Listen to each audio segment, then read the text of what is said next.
Hello everyone, welcome to my channel. In this video we will discuss solution of exercise 2.1 of 9th maths NCERT. इससे पहले वाले video में हमने polynomials के बारे में, उनके बेसिक कंसेप्ट के बारे में बहुत अच्छे से पढ़ा था। तो इस वीडियो को स्टार्ट करने से पहले मैं रेकमेंड करूँगा कि आप इंट्रोडक्शन वाला पार्ट बहुत अच्छे से देखें, डेफिनेशंस को नोट डाउन करें, उन्हें समझें, अपने कंसेप्ट्स क्लियर करें और उसके बाद ही ये वीडियो देखें। और इस वीडियो में भी पहले खुद से क्वेश्चन को ट्राई करें, उसके बाद सॉल्यूशन देखें कि आपने प्रॉपर फॉर्मेट से किया है या नहीं। सो स्टार्ट करते हैं सॉल्यूशन। क्वेश्चन नंबर फर्स्ट देखते हैं। Question number first says which of the following expressions are polynomials in one variable. जो आपके एक्सप्रेशंस दे रखे हैं नीचे, इनमें से कौन कौन से पॉलिनोमियल्स इन वन वेरिएबल हैं एंड विच आर नॉट, और कौन कौन से नहीं हैं। State reason for your answer. So अब यहाँ पे आपको पॉलिनोमियल्स की डेफिनेशन पता होना चाहिए, जो कि मैंने आपको इंट्रोडक्शन में बताया था कि पॉलिनोमियल क्या होता है आपका कांस्टेंट इनटू वेरिएबल, और वेरिएबल की पावर आपकी क्या होती थी, होल नंबर। आप एक बार इंट्रोडक्शन पार्ट जरूर देखें। And which are not, one variable आपको मतलब सिंगल वेरिएबल होगा, उसमें एक्स होगा, वाई, जेड, टी या जो भी वेरिएबल आपको दे रखा है। तो स्टार्ट करते हैं सॉल्यूशन। फर्स्ट का फर्स्ट पार्ट है 4x² - 3x + 7। तो आपको केवल वेरिएबल देखना है, वेरिएबल की पावर देखिए, यहाँ पे होल नंबर्स है, तो ये क्या होगा आपका पॉलिनोमियल होगा। और वेरिएबल सिंगल है x, तो पॉलिनोमियल इन वन वेरिएबल ये है। सो आपको केवल इस तरह से लिखना है, this expression is polynomial in one variable.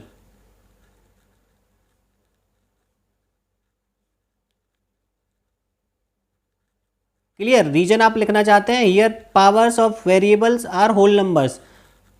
Here power को हम एक्सपोनेंट भी बोलते हैं। क्या बोलते हैं? एक्सपोनेंट पावर को। So here exponents of variable are in whole numbers. जो यहाँ पे वेरिएबल्स की पावर है वो होल नंबर्स में है। So this expression is polynomial in one variable. Second part पे आते हैं। सेकंड पार्ट है आपका y² + √2। तो जैसे मैंने बताया, केवल आपको वेरिएबल देखना है। वेरिएबल यहाँ पे y है और y की पावर 2 है, जो कि होल नंबर है। आपको कांस्टेंट की पावर क्या है उससे कोई मतलब नहीं है। क्लियर। सो यहाँ पे y है, तो ये क्या होगा आपका expression polynomial in one variable. Polynomial in one variable. मैं अब डायरेक्ट लिख रहा हूँ, आपको फर्स्ट पार्ट की तरह लिखना है। थर्ड पार्ट पे आते हैं। थर्ड पार्ट में first of all variable find out करते हैं। वेरिएबल आपका t। अब t की पावर यहाँ पे देखिए 1 है और t की पावर यहाँ पे अंडर रूट में है, और अंडर रूट मीन्स 1/2। इसको अगर मैं ओपन करूँ तो ये होगा आपका 3t पावर 1/2 + t√2। क्लियर। अब यहाँ पे t की पावर 1/2 और 1/2 आपका होल नंबर नहीं होता, 1/2 आपका रेशनल नंबर होता है। तो ये एल्जेब्रिक एक्सप्रेशन तो है, बट ये आपका पॉलिनोमियल नहीं है। क्लियर। सो आप लिखेंगे this is not a polynomial. Reason आपको बताइए कि जो इसमें वेरिएबल की पावर है वो आपकी होल नंबर नहीं है, because exponent of variable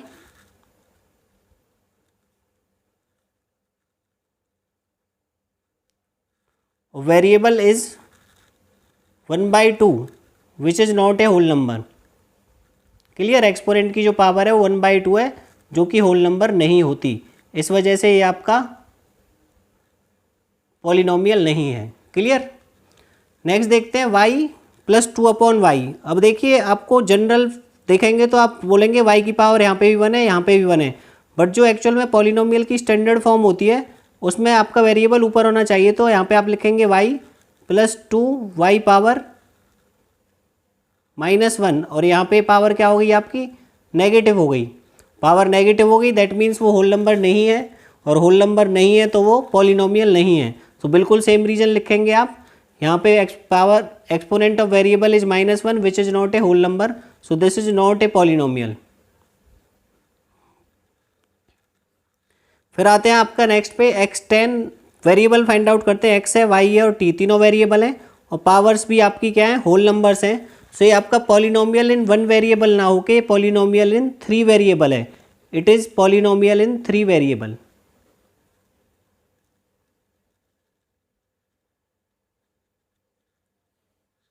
clear? I hope बहुत अच्छे से समझ आया होगा। इन केस आपको इस क्वेश्चन में डाउट है तो मैं आपको यहाँ पे जनरल लिखवा देता हूँ। जनरल एक्सप्रेशन क्या होता है पॉलिनोमियल का, जनरल एक्सप्रेशन ये आप इंट्रोडक्शन पार्ट के साथ ही लिख लें। जनरल एक्सप्रेशन एक्चुअल में पॉलिनोमियल का होता है a0x plus a1x1 plus a2x2 plus a3x3 plus up to an यहाँ पे a0, a1, a2, a3, an are constant, ये आपके कॉन्स्टेंट है। a0, a1, a2, a3 up to an are constants और x है आपका variable. General expression of polynomial in 1 variable. So general expression में क्या होता है, आपका जो वेरिएबल है वो अपॉन में कहीं नहीं होता। क्लियर? जैसे आपको यहाँ पे वेरिएबल अपॉन में दे रखा था बट जनरल एक्सप्रेशन में अपॉन में नहीं होता, तो हम इसको पहले जनरल एक्सप्रेशन में कन्वर्ट करेंगे तो वेरिएबल को हम ऊपर लेके आएंगे। क्लियर? और फिर यहाँ पे हम देखेंगे कि वेरिएबल की पावर होल नंबर नहीं है तो ये पॉलिनोमियल नहीं है। क्लियर? सो देखते हैं इसका सेकंड क्वेश्चन क्या आप कहता है। सेकंड क्वेश्चन है आपका right the coefficient of x square. Coefficient of x square आपको बताना है और मैंने कोफिशिएंट बताया था number multiplied two variable is called coefficient introduction part में। तो जिसका कोफिशिएंट पूछा है एक्स स्क्वायर का तो हम वो टर्म देखेंगे उसके साथ क्या नंबर मल्टीप्लाई में है वो देखेंगे। तो यहाँ पे एक्स स्क्वायर है, एक्स स्क्वायर के साथ मल्टीप्लाई में क्या कुछ भी नहीं है तो 1 है। यहाँ पे एक्स स्क्वायर के साथ कुछ भी नहीं है, आगे क्या है माइनस, तो -1 है। यहाँ पे एक्स स्क्वायर के साथ मल्टीप्लाई में π/2 है और यहाँ पे एक्स स्क्वायर है ही नहीं, तो हम एक्स स्क्वायर है ही नहीं तो क्या होगा 0, तो हम इसको ऐसे लिख सकते हैं 0 × एक्स स्क्वायर। क्लियर? तो एक्स स्क्वायर का कोफिशिएंट क्या हो जाएगा 0। सो इस तरह से आपको बताना है। तो अब मैं डायरेक्ट लिखूंगा coefficient of x square. So coefficient of x square in literal language आपको एक्स स्क्वायर के जस्ट सामने देखना है मल्टीप्लाई में क्या है, यहाँ पे +1 तो 1। यहाँ पे कोफिशिएंट ऑफ एक्स स्क्वायर में लिखूंगा तो एक्स स्क्वायर के जस्ट सामने माइनस है तो -1। सपोज यहाँ पे 2 होता तो -2 हो जाता। एक्स स्क्वायर के आगे जस्ट क्या है π/2, तो π/2 जो मल्टीप्लाई में वो देखना है। इसमें एक्स स्क्वायर नहीं है बट मैं इस तरह से लिखता हूँ 0 × एक्स स्क्वायर, मतलब 0 की मल्टीप्लाई होगी तो 0 ही हो जाएगा। और या फिर आप डायरेक्ट देख सकते हैं जो टर्म नहीं है उसका कोफिशिएंट क्या होगा 0, क्योंकि इसमें एक्स स्क्वायर एग्जिस्ट करता ही नहीं है। क्लियर? बहुत ही सिंपल से क्वेश्चंस हैं, आपके इंट्रोडक्शन पे बेस्ड है। देखते हैं थर्ड क्वेश्चन। थर्ड क्वेश्चन है आपका give 1 example each of the binomial of degree 35। आपको एक बाइनोमियल का एग्जाम्पल देखना है और एक मोनोमियल का ऑफ डिग्री 100। सो बहुत ही सिंपल सा क्वेश्चन है, आपको बस ये पता होना चाहिए कि डिग्री क्या होती है और बाइनोमियल क्या होता है। बाइनोमियल मीन्स जिसमें आपकी 2 टर्म्स होती हैं और मोनोमियल्स मीन्स जिसमें आपकी सिंगल टर्म होती है। डिग्री होती है आपकी पावर ऑफ वेरिएबल। क्लियर? सो आपको बाइनोमियल बतानी है मीन्स आपको डबल टर्म लिखनी है जिसकी डिग्री क्या होनी चाहिए 35। तो इसके बहुत सारे एग्जाम्पल आप लिख सकते हैं। बाइनोमियल ऑफ डिग्री 35, तो इसके बहुत सारे एग्जाम्पल हो सकते हैं जैसे x⁵ प्लस 10। तो इसमें यहाँ पे 2 टर्म होगी x35 और +10 और ये बाइनोमियल भी है और इसकी डिग्री 35 भी है। या फिर मैं लिख सकता हूँ y⁵ प्लस 5, यहाँ पे इसकी डिग्री 35 हो गई। इस तरह से आप कुछ भी लिख सकते हैं। 9x⁵ प्लस 10 कुछ भी बना सकते हैं, बस उसकी डिग्री 35 होनी चाहिए और वो क्या होना चाहिए बाइनोमियल, उसमें 2 टर्म होनी चाहिए। अब लिखते हैं मोनोमियल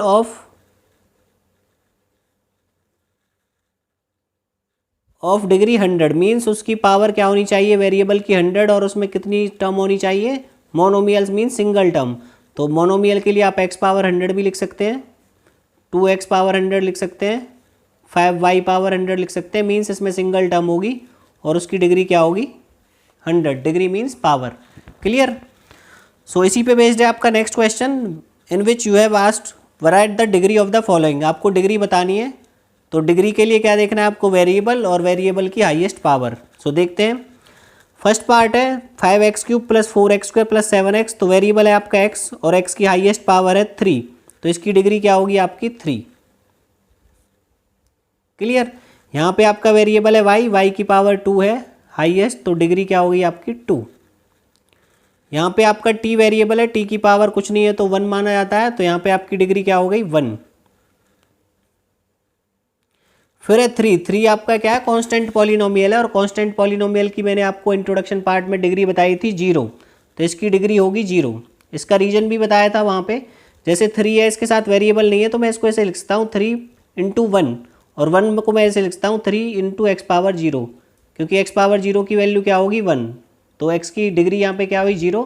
तो जो कांस्टेंट पॉलिनोमियल होता है उसकी डिग्री हमेशा क्या होती है 0, ये आपको याद रखना है, और उसका रीजन भी मैं आपको बता चुका हूँ। तो देखते हैं इसका last question. So last question है classify the following as linear, quadratic और cubic.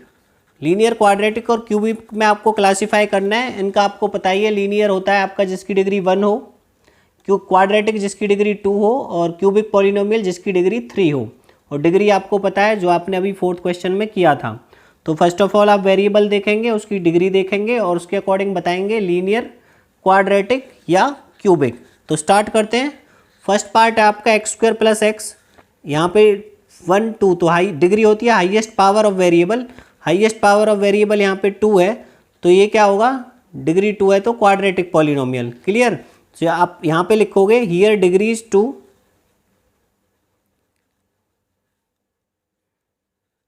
So it is quadratic polynomial.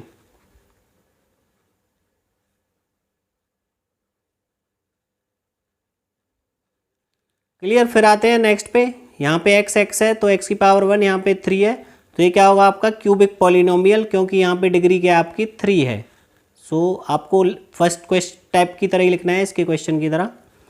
Third देखते हैं y + y² + 4, तो वेरिएबल है आपका y और y की हाईएस्ट पावर है 2, सो डिग्री क्या हुई 2, तो डिग्री 2 है तो ये कौन सा पॉलिनोमियल हुआ आपका क्वाड्रेटिक पॉलिनोमियल। आप इस तरह से लिखेंगे here degree is 2, so it is a quadratic polynomial. देखते हैं फोर्थ पार्ट। फोर्थ है आपका 1 + x, x की पावर यहाँ पे 1 होगी, और जब पावर 1 होती है तो वो क्या होता है आपका लीनियर, तो ये हो गया आपका लीनियर पॉलिनोमियल। क्लियर। नेक्स्ट देखते हैं, नेक्स्ट है आपका 3t, यहाँ पे t वेरिएबल है, t की पावर 1, सो ये क्या होगा आपका लीनियर पॉलिनोमियल। नेक्स्ट है आपका r², r is here as a variable. जब आपका अलग से नहीं लिखा गया है कि ये वेरिएबल ये कांस्टेंट है, तो आप उसको हमेशा अल्फ़ाबेट्स को एज ए वेरिएबल ही ट्रीट करेंगे। तो r², तो यहाँ पे डिग्री क्या हुई 2, तो 2 है तो ये क्या हो गया आपका क्वाड्रेटिक पॉलिनोमियल। नेक्स्ट है आपका 7x3, वेरिएबल की पावर 3 है, डिग्री 3, दैट मीन्स ये आपका होगा क्यूबिक पॉलिनोमियल।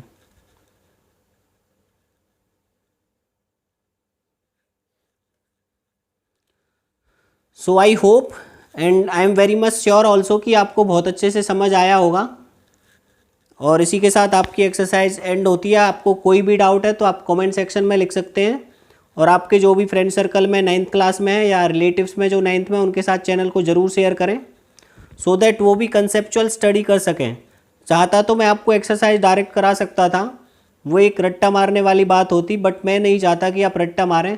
मैं चाहता हूं पहले आप उसके कंसेप्ट्स को पढ़ें, इसलिए मैं पहले एक इंट्रोडक्शन वीडियो बनाता हूं जिसमें आपको कंसेप्चुअल नॉलेज दी जाती है। सो पहले आप इंट्रोडक्शन वीडियो देखें, उसके बाद एक्सरसाइज खुद से ट्राई करें, उसके बाद आप उसका सॉल्यूशन देखें। सो इस वीडियो में फ़िलहाल इतना ही। बाकी आप चैनल को लाइक करो, शेयर करो, सब्सक्राइब करो, इन तीनों में से कुछ भी करो, बट करो ज़रूर। Okay guys, thank you very much.